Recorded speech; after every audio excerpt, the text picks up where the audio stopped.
The Voice Before the Void.net. At the Front in France. From My 4 Weeks in France by Ring Lardner. Edited and read by The Voice Before the Void. We went into the aisle of the train car and found standing room among the Australians and Canadians returning from their leave.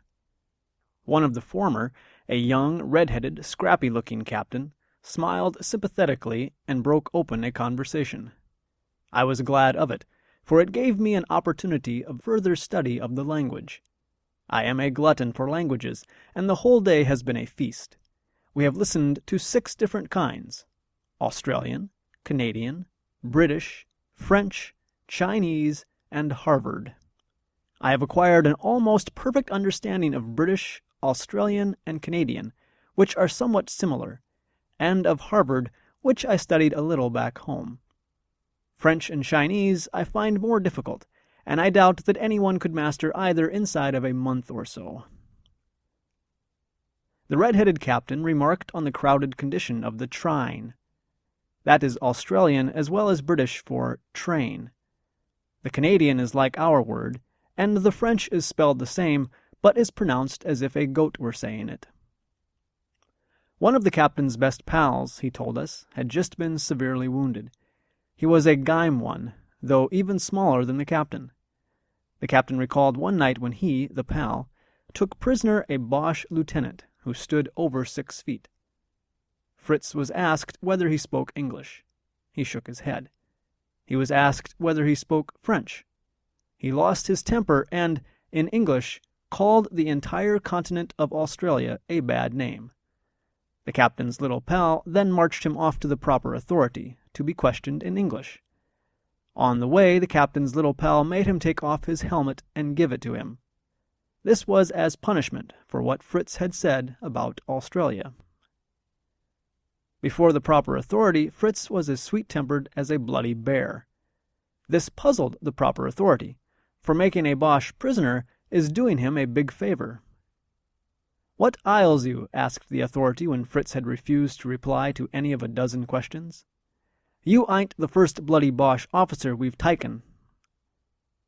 Then Fritz bared his grievance. He didn't mind, he said, being a prisoner. The size of his captor was the thing that galled. "And for God's sake," he added, "make him give back my helmet." The proper authority turned to the captain's little pal. "He's your prisoner," he said. "What do you want to do with the helmet?" "Keep it, sir," said the captain's little pal. "And it will be used back in Australia some day to illustrate the story, which by that time will doubtless have more trimmings." "But how about Fritz?" I asked. "When he gets home and tells the same story, he'll have nothing with which to prove it." "He ain't a-goin' to tell the same story." We were welcomed at our destination by a captain, another regular correspondent, and 2 good English cars. The captain said he was expecting another guest on this train, a Harvard professor on research work bent. The professor appeared at length, and we were all whisked some 30 kilometers to a luncheon. Afterward, we were taken to the Chinese camp. From Chinatown, we were driven to the American Visitors' Chateau, where gentlemen and correspondents from the United States are entertained. It's a real chateau, with a moat and everything. The Major is our host. The Major has seen most of his service in India and China. He said he was glad to meet us, which I doubt. The new arrivals, Mr. Gibbons, the Harvard professor, and myself, were shown our rooms and informed that dinner would occur at 8 o'clock. Before dinner we were plied with cocktails made by our friend the captain. The ingredients, I believe, were ether, arsenic, and carbolic acid, in quantities not quite sufficient to cause death. 11 of us gathered around the festal board. There were the Major and his aides, 3 British captains, one with a monocle. There was the Harvard professor, and the head of a certain American philanthropical organization, and his secretary. And then there were us, me and Mr. Gibbons and Mr. O'Flaherty and Mr. Sumner, upstarts in the so-called journalistic world. The dinner was over the 18-course course, the majority of the courses being liquid. I wanted to smoke between the fish and the sherry, but Mr. O'Flaherty whispered to me that it wasn't done till the port had been served. The Major has wished on me for tomorrow a trip through the reconquered territory. My companions are to be the captain with the monocle, the Harvard professor, the philanthropist, and the philanthropist's secretary. We are to start off at 8 o'clock. Perhaps I can manage to oversleep. Thursday, September 6. I did manage it, and the car had left when I got downstairs. I was left here alone with the Major. This afternoon, an American captain, anonymous of course, called on us. He is stopping at GHQ, which is short for General Headquarters, his job being to study the British strategic methods. He and the Major discussed the differences between Americans and Englishmen. "The chief difference is in temperature," said the captain. "You fellows are about as warm as a glacier. In America, I go up to a man and say, 'My name is Captain So-and-so.' He replies, 'Mine is Colonel Such-and-Such.'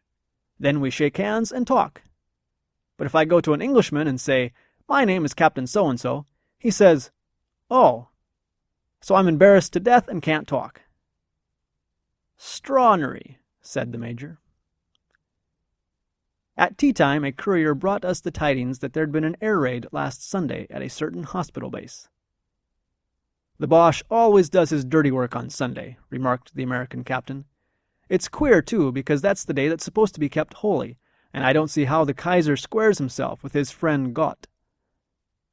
I laughed, but the Major managed to remain calm.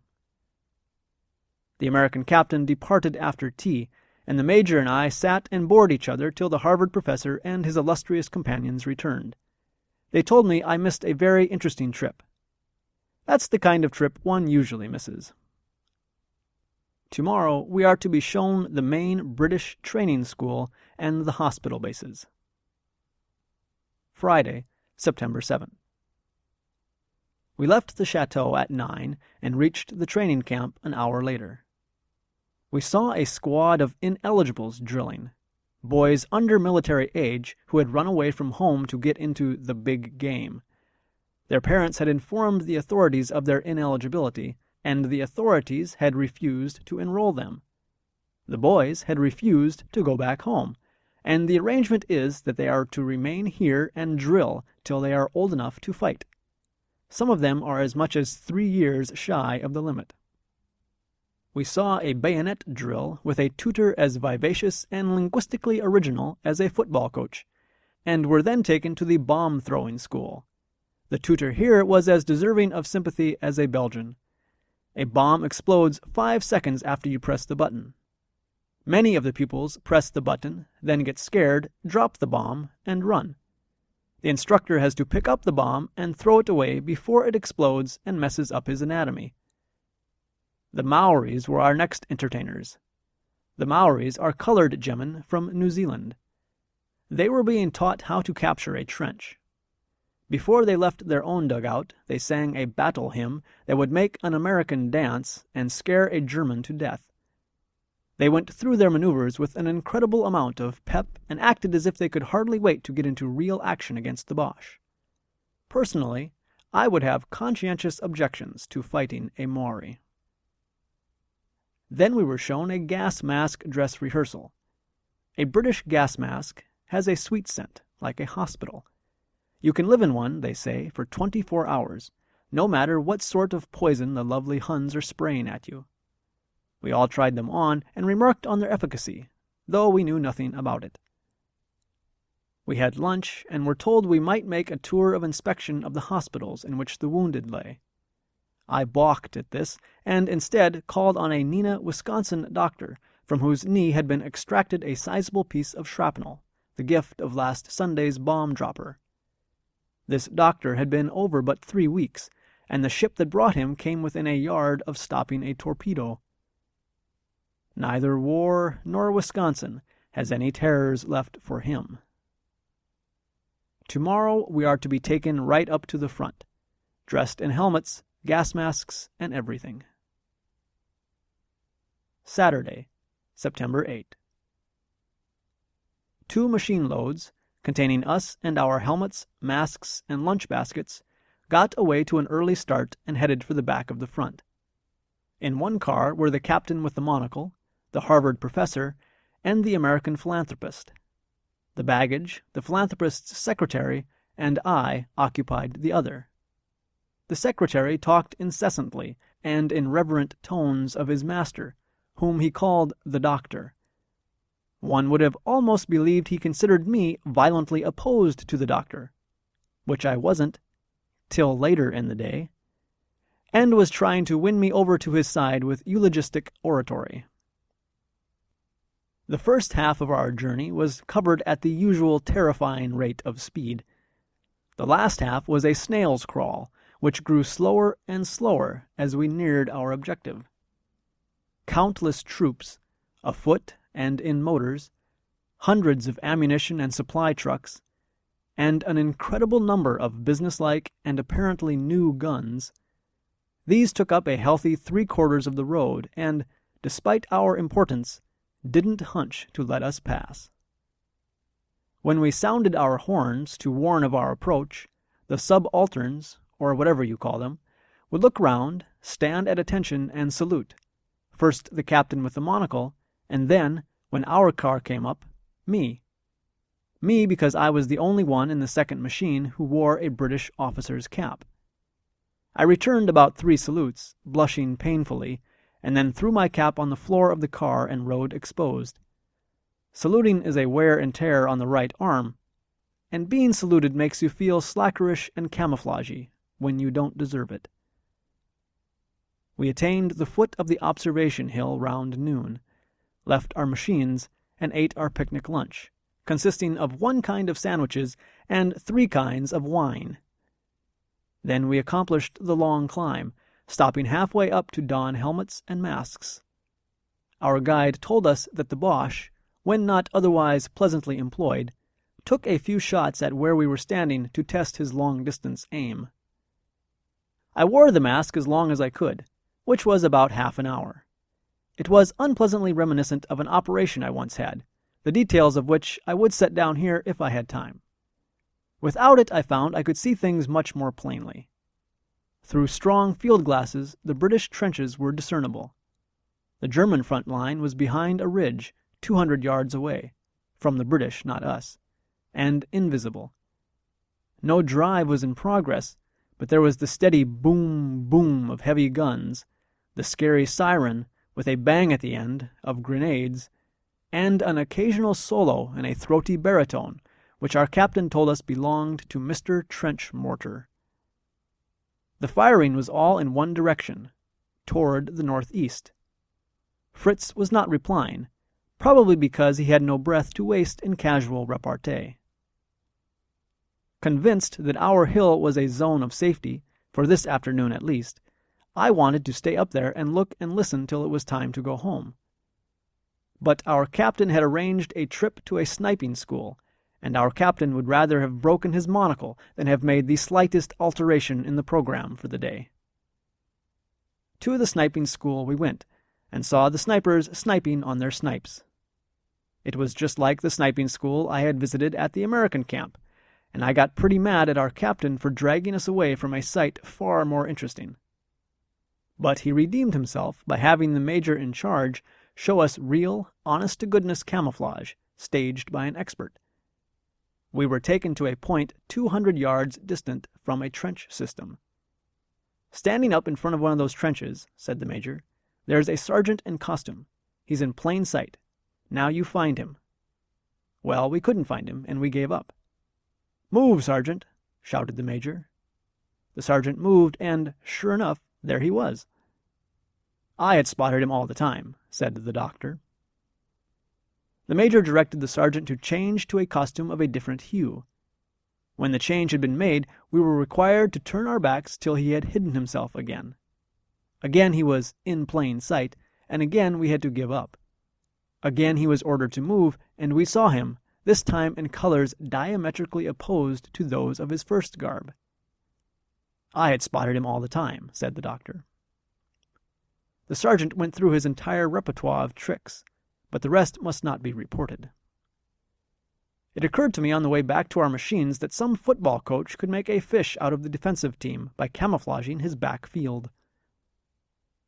Our captain and the Harvard professor climbed into the front car, leaving the doctor, his secretary, and me to bring up the rear. The secretary sat with the driver, the doctor and I in the back seat. "How long have you been over here?" inquired the doctor at length. I told him. "How many American soldiers are there in France?" I told him. After an impressive pause, he said, "As a matter of fact, there are really," and he increased my estimate by 400%. "Of course," he continued, "I have the right figures. They were furnished me by the Defense League before I left home. They naturally wouldn't give them to a writer because they don't want them published." And naturally, says I, whenever they tell a writer anything in strict confidence, he rushes to the nearest local and long-distance telephone booth and gets Wilhelmstrasse on the wire. "Oh, no," said the doctor, "but a writer might think it was his duty to send the correct information to his paper." "Did you ever hear of the censorship?" I asked him. "There are ways of eluding it." "And do you think all writers are that kind?" He shrugged a fat shoulder. "Not all, possibly a very few, but one never can tell the right kind from the wrong." His guard was down, and I took careful aim. "Do you think the Defense League used good judgment in entrusting that secret to you when you spill it to the first irresponsible reporter you happen to run across?" If I hadn't won that argument, I wouldn't repeat it now.